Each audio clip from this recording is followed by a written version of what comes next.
Sarà per forza di cose una Pontida diversa e non solo per i numeri da record, almeno dal Veneto, con ben 45 pullman che partiranno da tutta la regione, ampiamente superato i numeri della scorsa edizione.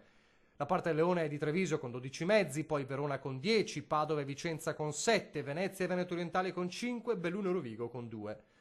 Questi i pullman, senza calcolare quanti si recheranno a Pontida con auto e furgoncini privati. Non solo per i numeri si diceva è una Pontida storica, ma anche per il contesto. Una Pontida con la Lega mai così forte, primo partito in Italia, secondo i sondaggi, e parte del Leone nel governo giallo-verde.